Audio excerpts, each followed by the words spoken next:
Today I'm going to show you how to set up qBittorrent with a VPN using Gluetun in Docker. So all of qBittorrent's network traffic is securely routed through the VPN. We'll be using NordVPN with WireGuard, but you can use any VPN service you do currently have or want to get. I'll do my best to keep this as beginner friendly from start to finish. So I'll be using Docker Desktop for this example, but you can use a container manager in a Synology NAS, or you can use Docker on a Linux system. If you want to follow along using the same VPN provider as me, I'm using NordVPN with Gluetun. There's an affiliate link in the description if you'd like to check it out. It helps support the channel at no extra cost to you. This tutorial is intended for privacy and networking education. Always make sure you comply with your local laws and only use software and services for legitimate purposes. First things first is we do need an access token from NordVPN. To do this, just go to my.nordaccount.com and log into your account. Once you're on NordVPN, scroll down to access token and get access token. You'll get a verification code sent to your email, so once you get that, just type that in. Now you can generate multiple access tokens to use for multiple different containers. So to do this, just click generate a new token. You can set an expiry date or no expiry date. I'm going to set this to expire in 30 days and generate a token. Now this is your token. So just click copy and close. Copy here, or you can go copy and close. And now this is the token that we have, which you can remove later on if you want to close the container. Now keep this access token handy, just paste it on Notepad, and now let's move forward with the setup. So firstly, we can close NordVPN, we don't need that anymore. So make sure Docker Desktop is running or a container manager. Now if you've already followed our qBittorrent video previously, the folder structure will be the same and you can still use that same setup. If you are new and you haven't set up qBittorrent already, just create a folder called qBittorrent and inside it create these 4 folders: completed, config, incomplete, and torrents. Once you have those folders created, open Notepad and we're going to create our YAML file. So this is a little bit more advanced than any of my other videos on this channel. I'll explain this slowly and tell you what each thing does and how to get it set up as easy as possible. Okay, so this is our YAML file that we're going to be using. So let's just run through this so you know what's happening. Now on this YAML file, you'll have services. Underneath that, we'll have Gluetun. Further down, we'll have qBittorrent.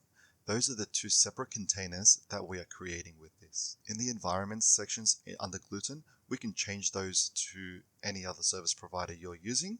But if you're following along with me, just keep it the same with NordVPN and WireGuard. For the server countries and time zone, change this to where you are located. Keeping the server in the country you are in would mean you'll get faster downloads. For qBittorrent, it'll be exactly the same.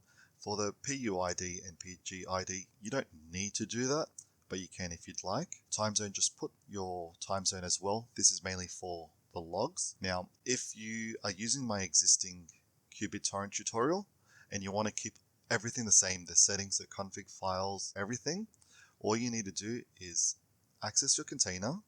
So go to your container where qBittorrent is, go to bind mounts, and you'll see the location and what it is here. So just copy all these details exactly the same and you won't have any issues.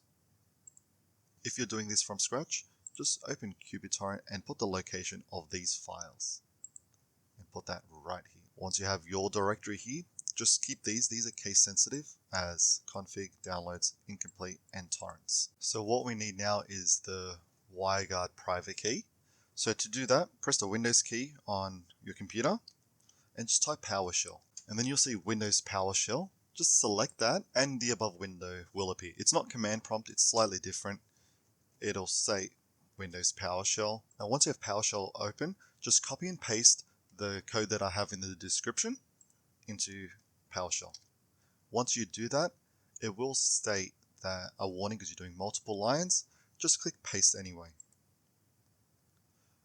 So what this line is the token, which will be your access token, this top line up here. Now that's the access token that we just got from NordVPN, along with the rest of this information. This will just grab the WireGuard key. Once you've pasted that into PowerShell, just press enter. And that's all you'll need to do. So now you have the NordLinks private key, and that's a private key we're going to use in the YAML file. So just copy that whole code, and put it somewhere safe. Now once you have that code, you can close out of PowerShell, and in the WireGuard private key section, we'll just paste that there. Now I'm going to create a new folder for this, so let's just create a new folder. Let's call this Gluetun qBittorrent.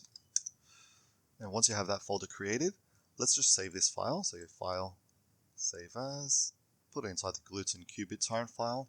So now for the file name, we're just going to call this docker-compose.yml. For the save as type, just select all files and then click save. Just a friendly reminder before we close this, in regards to Gluetun, make sure your key is there correctly, your server country and time zone is there, as well as the ports. For the volumes, make sure you're linking it to your qBittorrent folders that you already have created previously, so that way it'll integrate seamlessly without having to redo everything. Once that's done, you can close this, and you can see if you open the Gluetun qBittorrent folder, you'll see it here. So now that we're in the Gluetun qBittorrent folder, what we will need to do is open command prompt to create the containers. The quickest and easiest way to do it is to click the taskbar and type CMD. Once you type CMD, just press enter. And now we'll have command prompt open within the qBittorrent folder. Now all we will need to do is just write docker compose up -d. Once you type that and press enter, what that's going to do is going to open the YAML file inside the Gluetun qBittorrent folder and create those two containers. If you're using a Synology NAS, you can also do this by going to Container Manager, going to Project, and going to Create. You just put your project name, you set the path, and once you select the path that has the YAML file in it, it'll say, do you want to use it? You click yes, and it'll display it, and then you can just click next and follow along exactly the same. So once you've typed that, just press enter. And what it's going to do now, it's going to download the Gluetun image as well as the qBittorrent image, and it's going to create the containers. Now that's done. Just a note though, if you have qBittorrent already running, please stop it. Stop the container before you run this as well, otherwise it may cause issues. I do recommend deleting it, but we can also delete that qBittorrent container after we set this up. Now if we go back to Docker Desktop,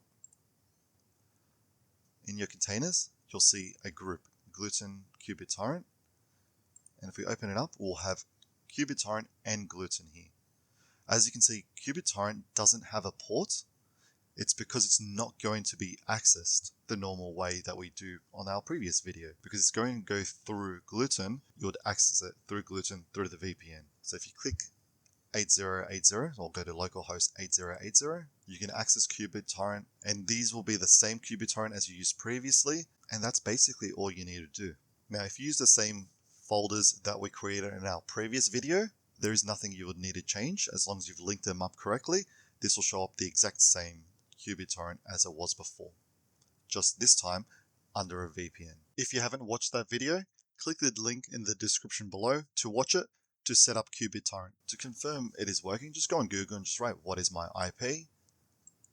You can select that, and then it'll tell you your IP address right up here. Now this is your public IP address, which will get exposed if you're downloading. To make sure it works, all you need to do is make sure that IP address is different to the one that's on Gluetun. So to do that, you can just exit out of this and go to the Logs tab in Gluetun, and if you scroll down the bottom, you'll see public IP address, and it'll tell you the location as well.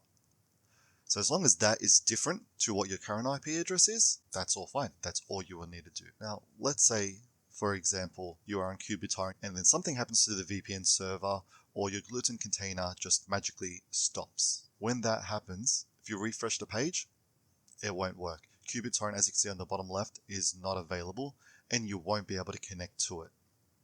This is what keeps you safe over the internet. Just a note, if you do stop a container, for example Gluetun, and try to start it again, it may not work 100% with qBittorrent because you're disconnecting from the VPN. So what you'll need to do is just stop the main section, the stack, and then start that again, and then you'll have it working. And that's it. You now have a fully working VPN protected setup using Docker, Gluetun, and qBittorrent. If there's anything else you'd like to see further, or if this video helped you, please give it a like, comment, and subscribe. This is Systems from Scratch. Thanks for watching. I'll see you in the next one.